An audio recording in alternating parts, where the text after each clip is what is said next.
पद अनेक, तुम जग भूषण दूषण विमुक्त सब, महिमायुक्त विकल्प मुक्त, अविरोध शुद्ध चेतन स्वरूप, परमात्म परम पावन अनूप।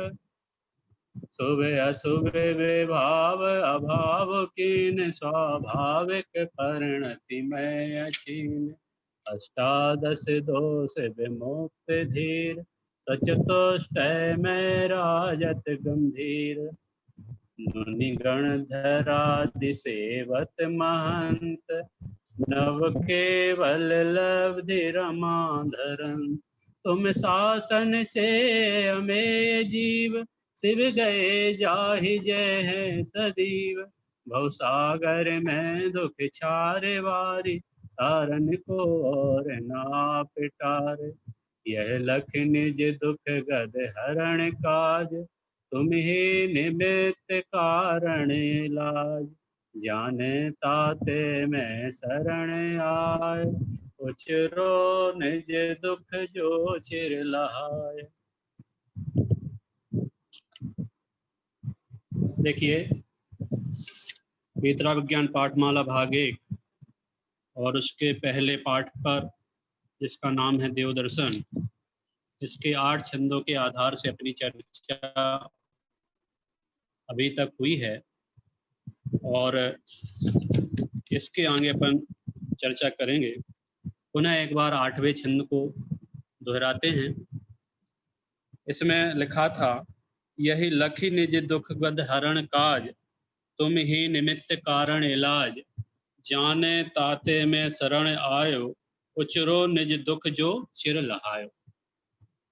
क्या कहना चाहते हैं कवि दौलत राम जी कि यह लखी निज दुख गद हरण काज, कि हे प्रभु, मैंने ये आज तक निर्णय नहीं किया था कि मैं दुखी हूँ। आज मुझे निर्णय हो गया है कि मैं दुखी हूँ पक्के में, और छोटा मोटा दुखी नहीं हूँ, बहुत ज़्यादा दुखी हूँ और अनादि काल से दुखी होता रहा हूँ। वर्तमान में भी दुखी हूँ, और यदि मैंने इस दुख के निवारण का कोई उपाय नहीं किया तो भविष्य में भी दुखी रहूँगा। ठीक है, तो अब यहाँ चूँकि हम ये निर्णय कर चुके हैं और भगवान को हमने साक्षी माना है कि भगवान आप ही हो ऐसे कि जो हमारे दुख को दूर करने में समर्थ हो, तो आगे कहते हैं कि तुम ही निमित्त कारण इलाज, कि हे भगवान, आप ही दुख को निवारण करने के लिए निमित्त कारण हो। कार्य तो हमें स्वयं करना है, लेकिन यदि हमारा कार्य होगा तो कार्य होने में, अर्थात मुझे सुखी होने रूप कार्य करना है, और यदि मेरे सुखी होने रूप कार्य की पूर्णता हुई, मैं सुखी हुआ, तो आप क्या कहे जाओगे भगवान? निमित्त कारण कहे जाओगे। ख्याल में आया? और आगे कह रहे हैं, जाने ताते में शरण आयो, कि अब मैं ऐसा जान गया हूँ कि आप ही निमित्त कारण हो, कोई दूसरा निमित्त कारण नहीं बन सकता है। मुझे सुखी होने का कोई मार्ग बताएगा, मुझे सुखी होने का कोई उपदेश देगा, तो सिर्फ आप ही हो। कोई दूसरा हमको सुखी होने का उपाय नहीं बता सकता है। जगत में हमको व्यापार धंधे का उपदेश तो हर कोई दे सकता है, जिसको व्यापार का नॉलेज भी ना होवे वो भी हमको उपदेश दे सकता है, विषय कषायों का उपदेश दे सकता है। चौथी गाथा में समयसार का लिखा है कि श्रुत परिचिदाणु भूदा सबस्य भी काम भोग बंध कहा, कि ये सब चीजें हमारी चित परिचित हैं, भोग बंधन की कथा, लेकिन ये परिचित होने के बावजूद भी यदि कोई अपरिचित चीज है तो वो सिर्फ आप बताने वाले हो। वो अपरिचित कौन सी चीज है? कि मैं दुखी हुआ हूं और दुख को निवारण करने के लिए यदि कोई सच्चा मार्ग बता सकता है, सच्चे सुख का उपाय, सच्चे सुख की विधि कोई बता सकता है, तो भगवान आप ही हो, कोई दूसरा नहीं है। आगे क्या कहा, तो बोले जाने ताते में शरण आयो, इसलिए हे भगवान मैं आपकी ही शरण में आया हूँ, कोई दूसरी शरण मुझे अच्छी नहीं लगी।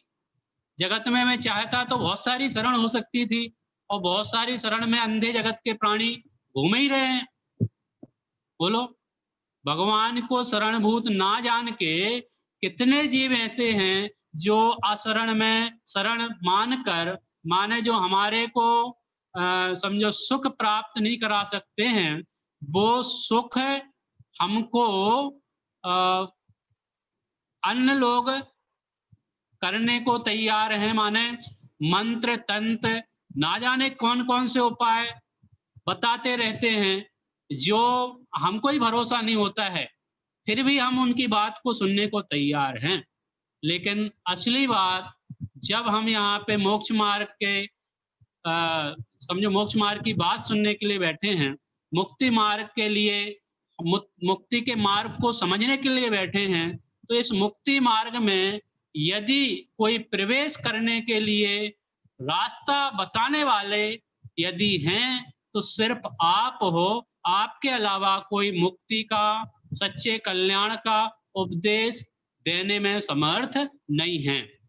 जगत के दंड फंद फंसाने में, जगत के दंड फंद में बताने में, या जगत में जगत भाव समुद्र में उलझाने में तो बहुत सारे लोग हमको उपदेश दे सकते हैं, लेकिन सिर्फ आप हो जो हमको भाव से निकालने की कला बताने वाले। इस बात के लिए यहाँ पे कहा जाने ताते में शरण आयो। अब क्या कहते आगे, तो बोले उचरो निज दुख जो चिर लहाओ, कि भाई हम जो मान रहे थे, मैंने ये निर्णय कर लिया है, और मैं अपना दुख क्या कह रहा हूं, कर रहा हूं, उचरो, मैं कह रहा हूं आप, मैं स्वयं का दुख क्या कर रहा हूं, उचरो। किसके सामने उचरो, कि भगवान मैं आपके सामने अपने दुख को कह रहा हूं। अपने दुख को क्या कर रहा हूं, कह रहा हूं।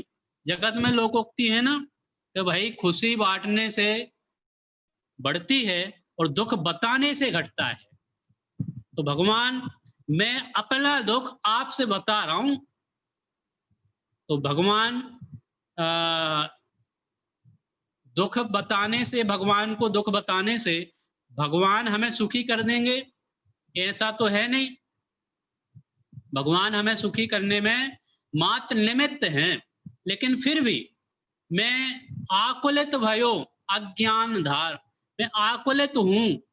किस कारण से आकुलित हूं, वो मुझे निर्णय करना है। और इसके लिए टोडामल जी ने जो जगह जगह वैद्य का उदाहरण दिया है, क्या, कि सबसे पहले तो ये नक्की करो कि आप रोगी हो, और रोगी हो तो रोग का उपचार करने के लिए हम कहाँ जाएंगे, तो बोले वैद्य के पास जाएंगे, डॉक्टर के पास। तो बोलो वैद्य क्या करेगा, तुम्हारा रोग दूर कर देगा क्या, तो बोले वैद्य नहीं करेगा दूर, तो वो क्या करेगा, वो तो इलाज बताएगा आपको, ये पक्का करेगा कि ये चीजें, ये सिम्टम्स हैं आपके, ये हो रहा है क्या, तो आपको ये रोग है। रोग का निर्धारण करेगा कौन, वैद्य। फिर रोग का निर्धारण करने के बाद फिर क्या करेगा, तो बोले रोग का निर्धारण हो गया, अब पक्का हो गया कि मुझे ये रोग है, तो अब वो बताएगा कि अब ऐसा ऐसा करो, ये उपचार करो, तो फिर आपका रोग दूर हो सकता है। ख्याल में आया। तो उनने, वैद्य ने तो क्या किया, सिर्फ बताया। क्या बताया, उपचार बताया। क्या बताया, उपचार। तो भगवान ने हमको क्या किया, कि दुखों के कारणों को बताया। भगवान दुख के कारण बताते हैं, भगवान सुखी करते हो ऐसा नहीं है। ख्याल में आया। तो यहाँ पे उसी बात को कहना चाह रहे हैं कि वैद्य इलाज नहीं करता, इलाज हम स्वयं करते हैं। क्या करते हैं, हम स्वयं करते हैं इलाज। वैद्य थोड़ी हमारा इलाज करता है, वो तो बताता है। गाइड क्या करता है, रास्ता बताता है, भैया आपको कहाँ जाने का है, बोले हमको दिल्ली जाना है, तो ऐसे ऐसे जाओ तो आप दिल्ली पहुंच जाओगे। तो आप दिल्ली का रास्ता उसने जो बताया, माने गाइड ने, उस रास्ते पे नहीं चलो तो, और दूसरा विपरीत रास्ते पे चले जाओ तो आप दिल्ली पहुंचोगे क्या? नहीं पहुंच सकते। आपकी मंजिल बहुत दूर है यदि आपने विपरीत रास्ता अपनाया है तो। माने जो उपाय वैद्य ने बताया है, वही सच्चा उपाय हमें करना पड़ेगा। और सिर्फ वो बताने वाले हैं, आचार्य भगवान बताते हैं, कवि महोदय बता रहे हैं, भगवान ने हमको उपदेश दिया कि आप दुखी हो, दुख के ये कारण हैं, तो हम क्या करें कि हम अपना इलाज करें। तो इलाज करने के लिए क्या करना पड़ेगा, वो यहाँ पे बात कही जा रही है।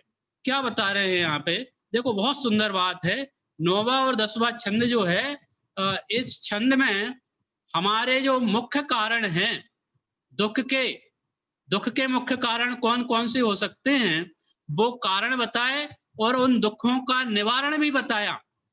ना केवल कारण, उनको निवारण कैसे किया जा सकता है वह भी बताया, उदाहरण से भी समझाया। देखिए क्या कहना है चाह रहे हैं कवि महोदय, मैं भ्रम्यो अपनी को विसरी आप। क्या बोला कि मैं भ्रम्यो, मैं क्या किया, भ्रमण किया।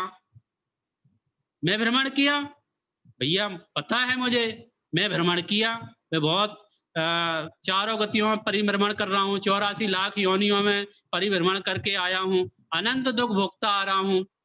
तो हे भगवान, मैं भ्रमण किया। ये बात किसने कही कि आप भ्रमण कर रहे हो, आप दुखी हो? कि भगवान आपने कही। तो भगवान के सामने ये बात क्यों कही जा रही है कि भैया मैं भ्रम्यो अपन को विसरी आप, कि मैं भ्रमण किया अपन को माने अपने को, विसरी आप माने विसर कर, विस्मरण करके, अपने को भूल कर। मैं क्या किया कि मैं भूला अपने को और खुद ही दुखी हुआ। तो भगवान ने तो ये बात कही थी कि मैं तू दुखी है भाई, तो यही बात हम भगवान से कह रहे हैं कि मैं भ्रम्यो अपने को विसरी आप। तो ये आप भगवान से कहने से क्या फायदा है? तो भैया भगवान से कहने का फायदा ये है, इससे कवि महोदय क्या कहना चाह रहे हैं कि कवि महोदय अपने स्वयं की जो समझो स्वयं दुखी है ना कवि, या फिर हम सभी, कवि का हृदय माने हम सबका हृदय है कि मैं दुखी हुआ हूं, तो किस बात से दुखी हुआ हूं, ये तो निर्णय है। तो भाई दुखी है तो हमने बात कह दी कि मैं दुखी हूं, भगवान ने सुन ली। तो भगवान सुनते हैं, सिर्फ सुनते हैं क्या? ना तो वो सुनते हैं, ना ही आपको कहते हैं कि भैया तू दुखी है। वो तो सहज है, ऐसा उपदेश आया और हमने सुना, हम स्वयं एहसास कर रहे हैं कि हम दुखी हैं। यदि हम स्वयं एहसास ना करें वर्तमान में भी, तो हमको दुख है इस बात का कुछ पक्का ही निर्णय नहीं है। तो कोई दुख है इस बात का निर्णय यदि कोई करेगा तो स्वयं आप ही हो। ग्रंथ तो क्या बताते हैं कि ऐसे ऐसे आप चारों गतियों में भ्रमण करते हो, ऐसे ऐसे दुख हैं, मनुष्य गति के अनंत दुख हैं, त्रियंच गति के स्वर्ग में भी दुख हैं, नरक गति में तो दुख है ही। तो सब जगह दुख है, त्रियंच गति में भी दुख है, प्रत्यक्ष देखते हो आप, तो सब जगह दुख हैं। तो इन दुखों का कारण क्या है मूल? तो यहाँ पे 4 पंक्तियां दी है ना, 4 पंक्तियां, तो 4 कारण बताए हैं। वो 4 कारण कौन कौन से हैं कि मैं दुखी हूं, दुख का कारण क्या हो सकता है? तो सबसे पहला कारण बताया कि मैं भ्रम्यो अपन को विसरी आप। कि अपन को विसरी आप माने कि मैं अपने आप को भूलकर मैं दुखी हुआ हूं, तो कोई दूसरा दुखी करता हूं मुझे, ऐसी बात नहीं है। मुझे तो आज तक ऐसे ही लगता था कि मैं दुखी होता हूं ना, तो मुझे दुखी करने में ये संयोग निमित्त है, ये दुखी कर रहा है मुझे, ये परेशान करता है, ये मेरी बात नहीं मानता है, ये मुझे खाना नहीं देता है, ये मुझे ऐसा नहीं करता है। माने पर संयोग, पर वस्तु और इनके निमित्त से मैं दुखी हो रहा हूं। आज तक मैंने ऐसे ही समझा था, लेकिन आज भगवान की साक्षी में मुझे ये निर्णय हुआ, मुझे पता पड़ गया कि मुख्य कारण कोई दूसरा नहीं, दुखी करने में कोई जगत की वस्तु समर्थ नहीं है। मुझे कोई दुखी नहीं कर सकता, मैं यदि दुखी होना ना चाहूं तो। कोई चिढ़ाए आपको और आप चिढ़ो, कोई चिढ़ाता है ना, बच्चों में होता है अक्सर कि भाई चिढ़ाते हैं बच्चे आपस में एक दूसरे को, वो गंदे गंदे वर्ड से, गंदी गंदी इशारों से, जो भी है, तो वो चिढ़ता है तो वो और चिढ़ाता है, तो और चिढ़ता है, फिर और चिढ़ाता है, तो वो चिढ़ने से क्या होता है, उसको मजा आता है सामने वाले को। आप चिढ़ो मत, बोलो, आप चिढ़ोगे नहीं तो सामने वाला कितना चिढ़ाएगा, कितना चिढ़ाएगा, उसको चुप होना पड़ेगा भाई साहब। वो लगातार चिढ़ा नहीं सकता है, उसको पता पड़ जाए कि भैया ये तो चिढ़ता ही नहीं है, तो वो आपको परेशान नहीं करेगा फिर। लेकिन उसको थोड़ी भी कमजोरी आपकी पकड़ में आ गई क्या, कि ये तो चिढ़ता है, तो चिढ़ाओ, मजा आएगा, तब वो फिर दुखी हो जाता है सामने वाला और एक सुखी हो जाता है। लेकिन ये सब क्या है, ये दंड फंद है सब। ये जगत में कोई हमको दुखी करने में समर्थ नहीं, जब तक मैं स्वयं दुखी नहीं हूं। यदि मैं दुखी होता हूं तो जगत के संयोग, जगत के पदार्थ हमें दुखी करने में निमित्त कहे जाएंगे। इष्ट और अनिष्ट संयोग ये सब कोरी कल्पना है, आगे कहेंगे, ख्याल में आया, ये सब कोरी कल्पना है बात। तो फिर क्या है असली बात, क्या है भाई, ये सब हमको इतना ज्यादा क्यों उलझा रहे हो आप, सीधी बात क्यों नहीं करते हो। सीधी बात ये है कि हम दुखी हुए हैं तो अपने स्वरूप को भूल के दुखी हुए, अपने स्वरूप को भूल के दुखी हुए हैं। तो भाई सुखी कब होंगे, दुखी जिस कारण से हुए हैं तो सुखी भी उसी कारण से होंगे। समझ में आया, जहां दुख है वहीं सुखी हो सकते हो आप। जहां दुख है, माने दुख, यदि आपको ऐसा लगता है कि यहां दुख है तो वहां आप सर्च करो, जहां दुख है वहां पे सुख मिलेगा, सुख मिलेगा, सुख मिलेगा, दुख दूर हो जाएगा। कब होगा कि भ्रम्यो आप, यदि आप भ्रमण किए हो तो काय से भ्रमण किए हो, दुखी हुए हो तो काय से दुखी हुए हो, तो एकमात्र कारण है कि मैं अपने को भूलकर, मैं अपने को भूलकर, वो भजन आता ना, भजन की एक छोटी सी पंक्ति है, अपनों पद भूल आप ही दुख पायो, अपने को भूल आप ही दुख पायो, कि अपने को भूलकर मैं स्वयं से दुखी हुआ हूं। क्या बोला, मैं अपने को ही भूलकर स्वयं से दुखी हुआ हूं, कोई दूसरा दुखी नहीं है मेरे से, और कोई दूसरा मुझे दुखी करने में समर्थ भी नहीं है, मैं स्वयं से दुखी हूं। क्यों, उसके पीछे एक ही रीजन है कि मैं अपने असली स्वरूप को नहीं पहचानता। मैं अपने चेतन स्वरूप भगवान आत्मा, जो त्रिकाल सुख स्वरूप है, आनंद स्वरूप है, निराकुल है, ध्रुव है, चेतन है, उस स्वरूप को मैंने आज तक नहीं जाना, इसलिए मैं दुखी हुआ हूं। इसके अलावा कोई दुखी हो समझो दुख है का कारण नहीं है। अगला कारण क्या बता रहे हैं, तो बोले अपनाए विधि फल पुण्य पाप। क्या बोला, कि अपनाए विधि फल पुण्य पाप, कि मैंने अपने को भूलकर क्या किया, कि एक काम किया मैंने।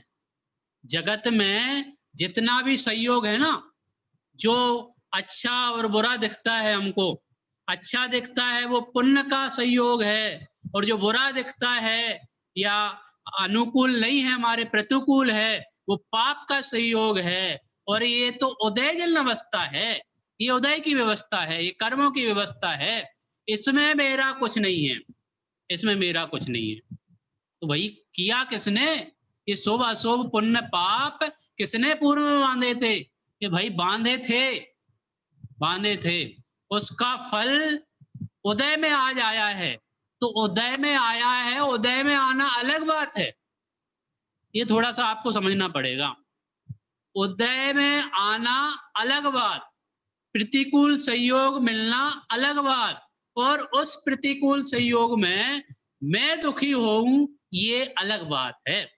आप चाहो तो तटस्थ रहो, आप चाहो तो सिर्फ जानो देखो। बोलो, प्रतिकूल संयोग आपका क्या बिगाड़ करेगा? कोई आपको गाली देवे, वो गाली जो आपको चुभे, तो आप गाली को सुन रहे हो क्या, और वो गाली आपको लग रही है क्या? समझ में आया? आप शब्द कहे कोई, तो ये तो सब क्या है, दुनिया में बहुत उलझने हैं, लेकिन सुलझने का क्या उपाय है? तो बोले अपनाए विधि फल पुण्य पाप, कि पुण्य पाप के फल में मैं सुखी दुखी होता हूं, ऐसा मैंने आज तक माना है। क्या माना आज तक? कि मैं पुण्य पाप के फल में सुखी होता हूं, पुण्य का उदय आएगा तो सुखी हो जाऊंगा। ख्याल में आया? मुझे ये चीज मिल जाएगी तो सुखी हो जाऊंगा, और ये चीज नहीं मिलेगी तो भैया ये चीज मिल गई तो अब सुखी हो गया। भैया कितनी चीजें इकट्ठी करेगा? एक चीज इकट्ठी करता है, फिर दूसरे की इच्छा होती है, फिर तीसरे की होती है, फिर चौथे की होती है। ये ऐसी इच्छाएं, इतनी अनंत इच्छाएं हैं, इसकी इच्छा का गड्ढा इतना बड़ा है।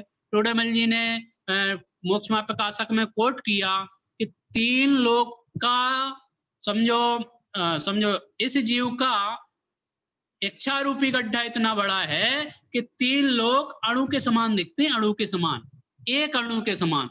तीनों लोग की सारी संपदा, सारी सामग्री वो सिर्फ टिलटिली है, बहुत छोटी सी वस्तु है। तो इच्छाएं बहुत हैं, और इच्छाओं की पूर्ति में वास्तव में इच्छा की पूर्ति कभी होती नहीं, और हो भी जाए तो तू सुखी हो सकता नहीं। इच्छा की पूर्ति से सुखी नहीं होता, इच्छाओं के निरोध से सुखी हो सकता है वास्तव में। ये पुण्य पाप के फल में हम वास्तव में सुखी नहीं है या दुखी नहीं है। पाप का उदय आएगा तो मैं दुखी हो जाऊंगा, पुण्य का उदय आएगा तो मैं सुखी हो जाऊंगा। ये सब आपकी झूठी मन की वृत्ति है, ये मन की वृत्ति है झूठी। ख्याल में आया? चलो आगे बढ़ते हैं। 2 पॉइंट हुए। पहला कारण कि मैं भ्रमो आपको बिसरिया, मैं अपने को भूलकर भ्रमण किया। फिर दूसरा कारण क्या?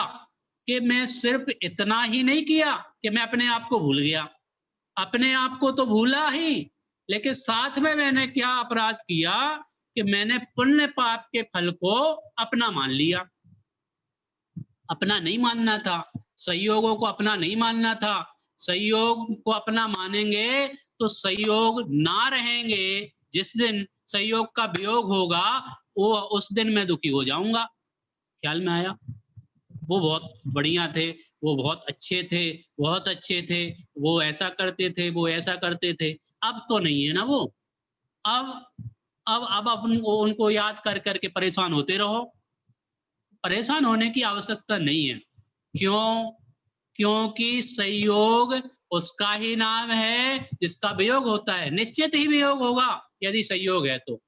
अब संयोग में मुझे क्या करना? संयोग आएंगे जाएंगे, आएंगे जाएंगे, इन संयोग से मुझे कोई लेना देना नहीं। मैं तो त्रिकाल इनसे भिन्न हूं, मैं त्रिकाल भिन्न हूं इनसे, पर द्रव्यों से, पर संयोगों से त्रिकाल भिन्न हूं, मैं इनसे जुदा हूं।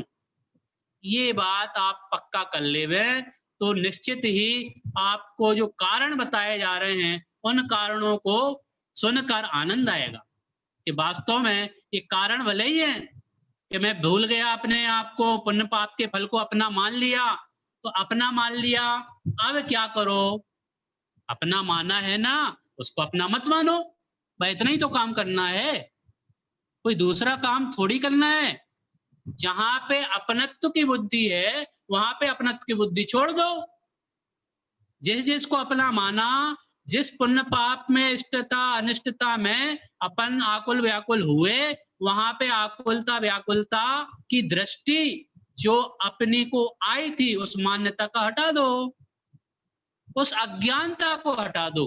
वास्तव में ये अनुकूल प्रतिकूल संयोग, पुण्य पाप का फल सिर्फ संयोग की बात है, उसमें अपनत्व करना ये अपनी बात है। ये अपनत्व नहीं करेंगे तो पुण्य पाप का संयोग आएगा जाएगा, मैं उनसे प्रभावित नहीं होऊंगा। और असली काम यही है कि किसी भी चीज से मैं प्रभावित ना होऊं। वर्तमान कोरोना जो पूरे विश्व को अपने समझो गिरफ्त में लिए हुए है, सारे लोग परेशान हैं, वो मेरा क्या बिगाड़ करे? वो मेरा कोई बिगाड़ नहीं कर सकता है यदि मैं उसको तटस्थ होके देखूं, जानूं। बोलो, आप सुबह से लेके शाम तक ये समाचार सुनते हो कि आज इतने केस बढ़ गए, आज इतना हो गया, इतने पहुंच गए हैं केस। उसको जान जान के अपने अंदर में आकुलता व्याकुलता करते रहो तो करते रहो, और ना करो तो ना करो।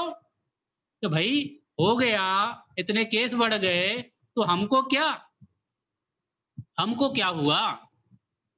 ख्याल में आया? ये सब जानो, देखो ये तो विश्व में ऐसी चीजें होती रहेंगी, घटनाएं दुर्घटनाएं, ये तो आना जाना, प्रलय भी आ जाएगा तो भी मेरा कुछ बिगाड़ करने में समर्थ नहीं। वो भक्तांबर में आपने पढ़ा ही होगा कि प्रलय काल की हवा सुमेरु पर्वत को हिलाने में समर्थ नहीं है, डिगाने में समर्थ नहीं है।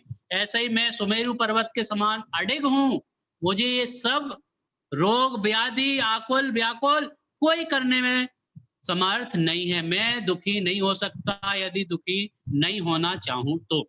आगे देखो, आगे क्या कह रहे हैं कि आकुलित भयो अज्ञानधारी, कि मैं सिर्फ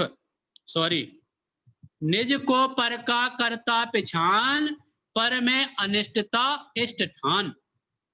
कि मैं चार कारण से दुखी हुआ हूं, जिसमें एक कारण तो बोल दिया। पहला कारण क्या? कि मैं अपने को भूल गया।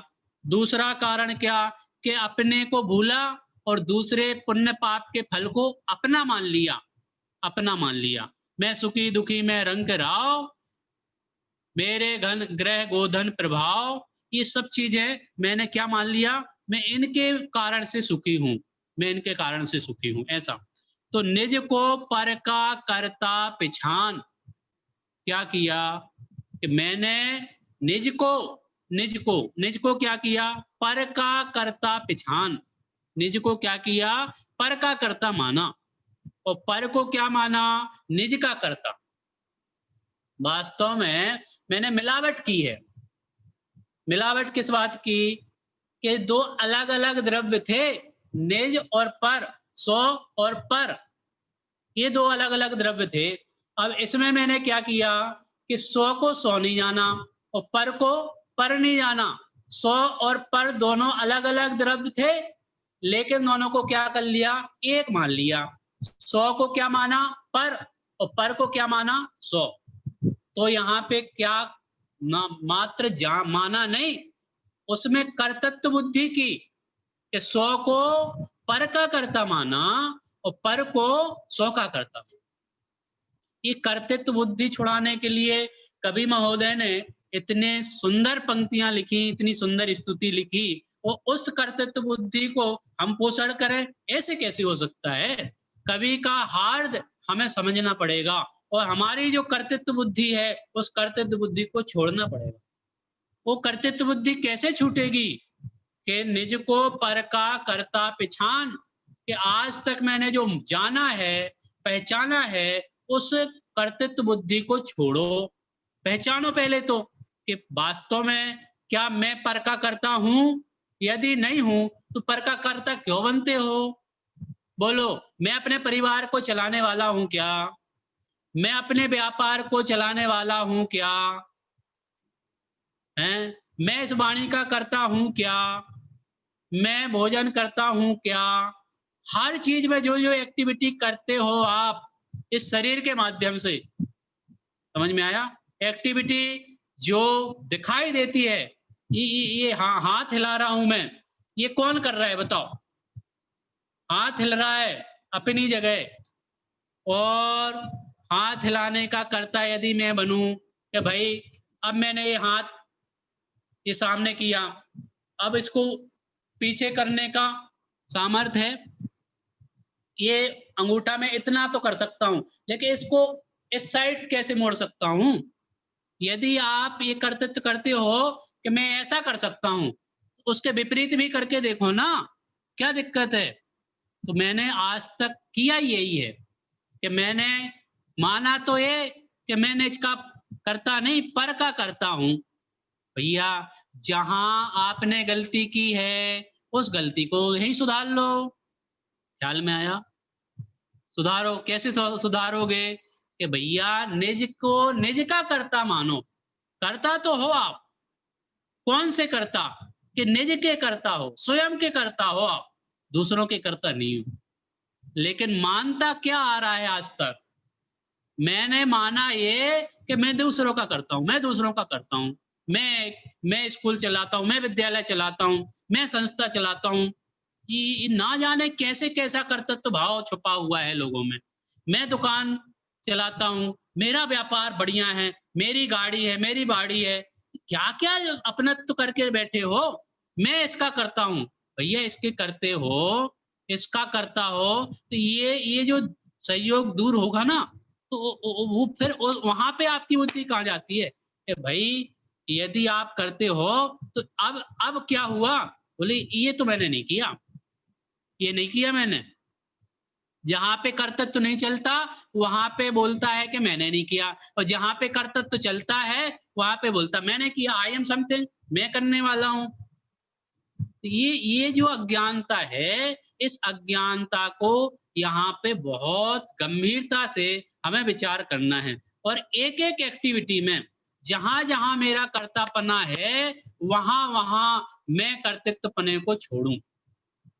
जो जो कर्तृत्वपने की विधि आप करते हो, जो सुबह से लेकर शाम तक 24 घंटे कर रहे हो, उसमें ये निर्णय करो कि क्या मैं ये करता हूं, क्या मैं ये करता हूं, क्या मैं ये करता हूं। यदि नहीं करते हो तो तटस्थ रहो, जानो, देखो, बस जो होना है वो निश्चित है, केवल ज्ञानी ने गाया है। जो होना है वो निश्चित है, आप मजे करो, बस आनंद लो। कैसे आनंद होगा? कि इन कारणों को जानो, पहचानो और निर्णय करो। 100 पर का निर्णय करो, 100 को 100 जानो और पर को पर जानो, तब आपका ये वेद विज्ञान होगा। और वेद विज्ञान होने पर ही सम्यक दर्शन हो सकता है, स्वानुभव हो सकता है, और धर्म की शुरुआत हो सकती है। ख्याल में आया? और सुखी होने का एक ही उपाय है कि यदि आप वेद विज्ञान नहीं करोगे तो 3 काल में सुखी नहीं हो सकते। यदि वेद विज्ञान किया तो सुखी होने का पहला कदम आपने बढ़ा दिया है। और उसका ये पहला कदम आप किसके माध्यम से कर सकते हो? तो वो है एक कदम स्वाध्याय की ओर। यदि वेद विज्ञान करने का तीव्रतम भाव आपके अंदर में जागृत होता है, तो उसका एक ही उपाय है कि आप जिनवाणी के आधार से अपने स्वरूप का विचार करो कि मैं कौन हूँ, आया कहाँ से, और मेरा रूप क्या, संबंध दुख में कौन है, स्वीकृत करूं परिहार क्या, कि मैं किसको स्वीकार करूं और किसका परिहार करूं। ये निर्णय यदि करना है तो विचार करना पड़ेगा कि मैं कौन हूं, कहां से आया हूं, मेरा ये जो स्वरूप बन रहा है ये कैसा है। मैं माने टोडामल जी ने लिखा है कि मैं अनंत गुणों का पुंज, अनंत गुणों का पिंड, बहुत व्यवस्थित लाइन है वो। आप उससे मोक्षमा प्रकाशक से देख सकते हो अभी मुझे लंबा आना नहीं है, अभी अपन वापस आते हैं कि निज को पर का करता पिछान, कि निज को मैंने क्या किया कि पर का करता माना और पर को क्या माना कि पर को निज का करता माना। फिर क्या किया कि पर में अनिष्टता इष्ट ठान, कि बस मैंने इतना ही नहीं किया, पर का कर्तृत्व तो अपने माथे लिया ही, साथ में मैंने और क्या किया कि पर को पर में अनिष्टता, पर में अनिष्टता इष्ट ठान। वास्तव में मुझे इष्ट और अनिष्ट ये संयोग या मेरे मान्यता में जो अनिष्ट इष्ट और अनिष्टपना व्याप्त है, बैठा हुआ है कि ये इष्ट है ये अनिष्ट है, ये पर में अनिष्टता, ये जो संयोग है ना, ये अनिष्ट है ये अनिष्ट है, ये अच्छे नहीं लगते मुझे।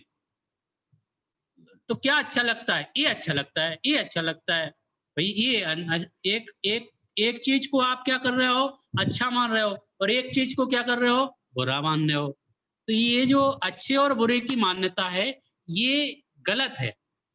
आप या तो दोनों को ही अच्छा बुरा मानो, जिस चीज को अच्छा मान रहे हो उस चीज में बुरा आपको आज नहीं तो कल अनुभव होगा।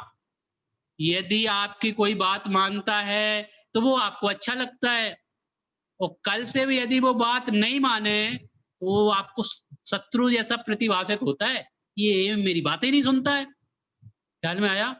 तो ये जब जो पर को अनिष्टता इष्ट ठान, कि पर में अनिष्टता और इष्ट की जो कल्पना कर रखी है मैंने, कि इस परिकल्पना को हटा दो। वास्तव में ये इष्ट अनिष्ट मेरी मान्यता में बैठा है और राग के कारण मुझे इष्ट अनिष्ट भाषित होता है। बोलो, मैं मेरा समझो कोई मित्र कहीं बाहर में है और वो मित्र किसी परेशानी में है, तो परेशानी में जो मित्र है उसको समझो अनिष्ट संयोग आज की डेट में दिख रहे हैं, तो तुझे को मालूम पड़ रहे हैं, तो वो अनिष्टता या वो अनिष्ट संयोग तेरे को पता पड़ गए कि ऐसी ऐसी बात है, हमारे मित्र को ऐसी परेशानी आ रही है, तो वो परेशानी क्या तू दूर कर सकता है? तू इधर बैठा है वो उधर है, दूर करने में समर्थ है क्या? तो समर्थ हो भी तो तू दूर कर सकता है क्या? दूर कर नहीं सकता, समर्थ है नहीं, तो बस इतना ही है आपके हाथ में कि भैया जो हो रहा है वो होने दो, होने को स्वीकार करो, कर्तापन का लक्ष्य ना लाओ। क्या बोलते, कर्तापन का लक्ष्य ना, मैं जो हो रहा है उसको स्वीकार करो, बस कर्तापन को भेद कर्तापन का लक्ष्य मत करो, कर्तापन का भेद मत करो कि ये मैं कर रहा हूं ये मैं कर रहा हूं, ये सब हो रहा है, सहज हो रहा है। बस मुझे कोई इष्ट है तो क्या है, वो सिर्फ मैं ही मेरे लिए इष्ट हूं। वास्तव में मैं स्वयं स्वयं के लिए इष्ट हूं। इष्ट मेरा त्रिकाली ध्रुव परमात्मा ही मेरे लिए है, कोई दूसरा मेरे लिए इष्ट नहीं। अनिष्ट क्या है? ये राग, ये द्वेष, ये मोह, ये अज्ञान, ये मिथ्यात्व, ये सब अनिष्ट है। क्रोध, मान, माया, पाप, व्यसन, ये सब क्या है? अनिष्ट है। ये सब अनिष्ट है। मैं मेरे लिए इष्ट हूं। मैं मेरे लिए इष्ट हूं का मतलब, मुझे यदि कोई इष्टपना भाषित होगा तो मैं अपने आश्रय से ही इस इष्ट माने अच्छा तत्व जो त्रिकाली तत्व है, अपना अनुपम तत्व है, जो उस अनुपम तत्व के आश्रय से ही मुझे कुछ सुख की कल्पना या सुख का आभास, सुख का अनुभव हो सकता है। तो उस सुख का एकमात्र उपाय यही है कि मैं पर की इष्टता अनिष्टता छोड़कर अपने में इष्ट अनिष्टपना विचार करें। अपने में इष्ट अनिष्टपना कैसे विचार करें कि मैं त्रिकाली ध्रुव इष्ट और मेरी जो मान्यता है, राग है, अज्ञानता है, वो मेरा क्या है, अनिष्ट। ऐसा पर तो इष्ट अनिष्ट है ही नहीं, पर इष्ट अनिष्ट नहीं है, मैं स्वयं मेरे में इष्ट अनिष्ट हूं।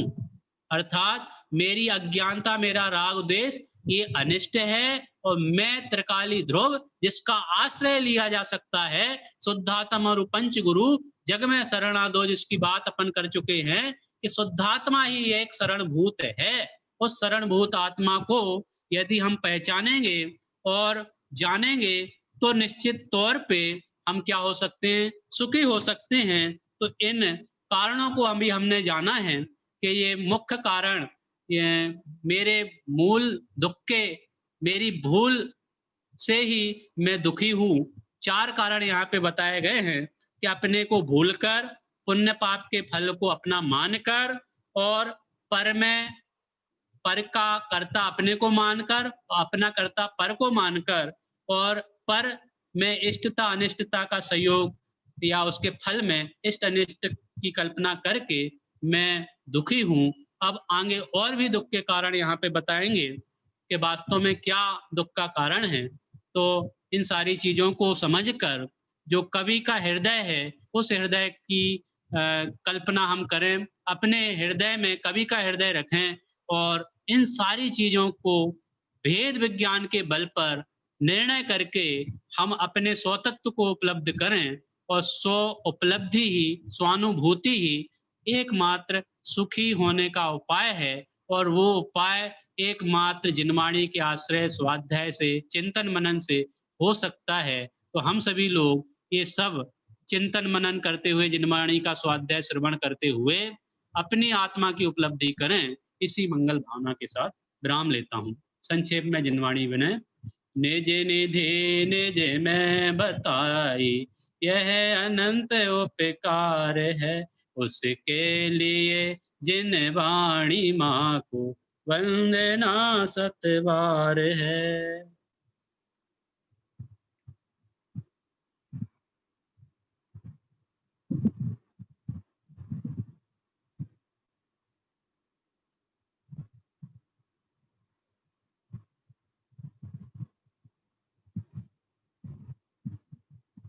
द्वादशांग जिनवाणी माता की जय।